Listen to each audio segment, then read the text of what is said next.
সামনে উপবিষ্ট আমাদের এই ভাই নও মুসলিম। না না, আমি ইসলাম ধর্ম আরো 4 বছর আগে আমি ইসলাম বয়াম দে আমি এরকম একটা মনে জোর নিছি। তারপরে ওইটা আমি আর মানে তদন্ত করছি, আমার মনের ভুল ত্রুটিরে আমি সংশোধন করে নিয়েছি। 2 বছর পরাকালে আমি ইসলাম নিয়ে গবেষণা করছি, পর দেখছি যে আলহামদুলিল্লাহ আজকে আমরা জুমার নামাজ আদায় করলাম নেত্রকোনা দুগিয়া মসজিদে। আজকে মার্চ মাসের 8 তারিখ শুক্রবার। তো অন্য জুমার নামাজে যতটুকু তৃপ্তি লাগে আজকের জুমার নামাজে তার চেয়ে অনেক অনেক বেশি তৃপ্তি লাগবে। সেটার কারণ একটাই, আপনাদের সামনে উপবিষ্ট আমাদের এই ভাই নও মুসলিম। ওনার পূর্ব নাম ছিল মিঠুন ভাই, বর্তমানে ওনার নাম হচ্ছে আব্দুল্লাহ। তো আগে তো উনি ওনাদের পরিভাষায় নরকবাসী ছিলেন, অর্থাৎ জাহান্নামী ছিলেন, কিন্তু আজকে জুমার পূর্বে 10টার দিকে উনি কালিমা গ্রহণ করছে। আল্লাহ তাআলা ভাইকে সম্পূর্ণ দিনের উপর থাকার তৌফিক দান করুন, সকলে আমরা আমিন। আজকে ভিডিওতে এখানে আসার উদ্দেশ্য হচ্ছে ভাইয়ের কাছ থেকে আমরা কিছু অভিব্যক্তি শুনবো আর কি। তো প্রথমে আমি ভাইকে জিজ্ঞেস করবো, ভাই আপনার ইসলাম ধর্ম গ্রহণ করার পূর্বে আপনার নাম কি ছিল? আমার পূর্বের নাম ছিল মিঠুন দেবনাথ। মিঠুন দেবনাথ, ভাইয়ের পুরো নাম ছিল মিঠুন দেবনাথ। আপনার ভাই বোন কজন? 2 ভাই 1 বোন। 2 ভাই 1 বোন। ওনারা 2 ভাই 1 বোন। ভাইদের মধ্যে আপনি ছোট। মানে বড় ভাই কি করে?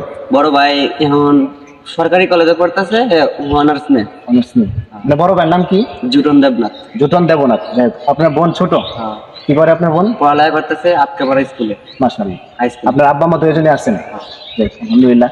তা আপনারা আমি সকলকে জানানোর জন্য যে বিষয়টা শেয়ার করছি সেটা হচ্ছে, আপনি যে ইসলামের ছায়াতলে আসছেন, এটাকে আপনি একটু জোরপূর্বক আনছেন নাকি আপনি নিজ ইচ্ছা? না, আমি ইসলাম ধর্ম আরো 4 বছর আগে আমি ইসলাম বয়াম দে আমি এরকম একটা মনে জোর নিছি। তারপরে ওইটা আমি আর মানে তদন্ত করছি, আমার মনের ভুল ত্রুটিরে আমি সংশোধন করে নিয়েছি। 2 বছর পরাকালে আমি ইসলাম নিয়ে গবেষণা করছি, পর দেখছি যে কোনটা শান্তি, আসলে ইসলাম ধর্ম অনেক শান্তি, তাই আমি ইসলাম ধর্ম চাই না। যাই হোক, কেউ জোর করবো না। যারা ভিডিওটা দেখতেছেন, যে উনি মূলত আসলে কারো চাপে বা কারো প্ররোচনায় পড়ে যে ইসলাম ধর্ম গ্রহণ করছে, বিষয়টা এরকম না। উনি মূলত আরো আগে থেকে ইসলাম ধর্ম গ্রহণ করার প্রতি একটা বিশেষ আগ্রহ ছিল, কিন্তু এর ভিতরে সেরকম কোনো ব্যক্তি উনি পাচ্ছিলেন না যে ইসলাম ধর্ম গ্রহণ করবেন, ওনার কাছে কালিমা পড়বেন, এরকম কোনো ব্যক্তি ছিল না। যার কারণে উনি এতদিন পর্যন্ত বিলম্ব হইলো। যেহেতু বিলম্ব হয়েছে শুধুমাত্র আমাদের কারণে, কারণ আমরা মুসলমান, আমরা ওনার কাছে সত্য দাওয়াত আমরা পৌঁছাতে পারি নাই। সেই কারণে আল্লাহ তাআলার কাছে আমরা ক্ষমা প্রার্থনা করছি। আর ভাই যেহেতু ইসলাম ধর্ম গ্রহণ করছে, এর পিছনে বিশেষ কোনো কারণ আছে কিনা সেটা আমরা ভাইয়ের কাছ থেকে ইনশাআল্লাহ জানি। আপনার পিছনে কি এরকম কোনো কারণ আছে?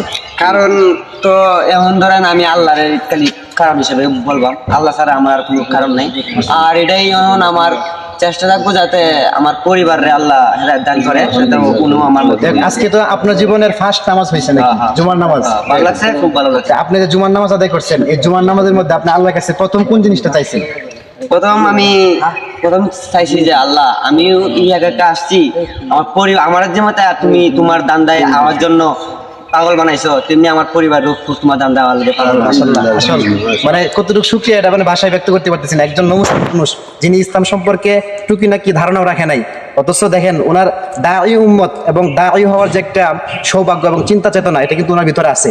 কারণ উনি ভাবতেছে যে আমি এই ধর্মে চলে আসছি, আমি নাজাত পাবো, এটা আমি সত্য বুঝতে পারছি, কিন্তু আমার পিতা মাতা তারা তো খালিদিনা ফিহা আবাদা, চিরস্থায়ী জাহান্নামে রয়ে যাইব।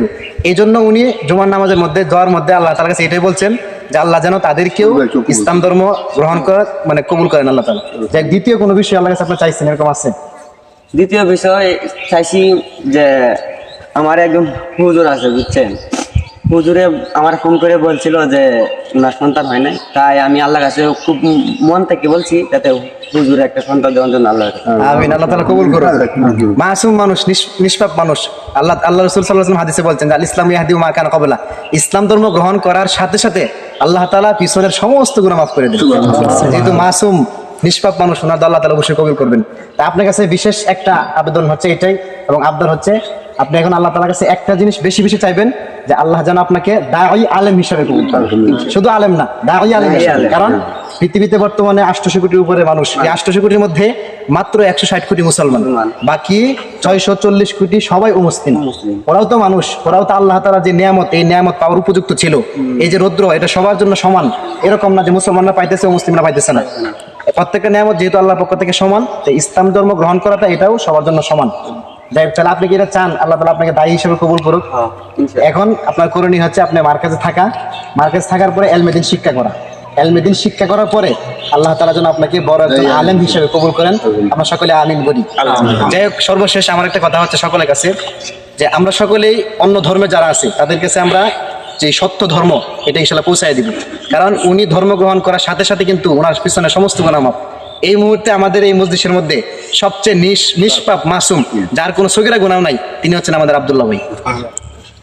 যাই হোক, আমরা সকলে বাইশ একটু কোলাকুলি করি, মুসাফা করি, এরপরে আমাদের এখান থেকে বিদায় নেওয়া হবে।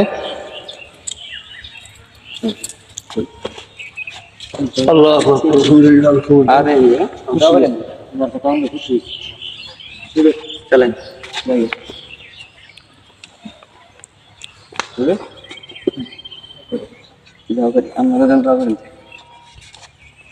মোবাইল আছে, মোবাইল আছে না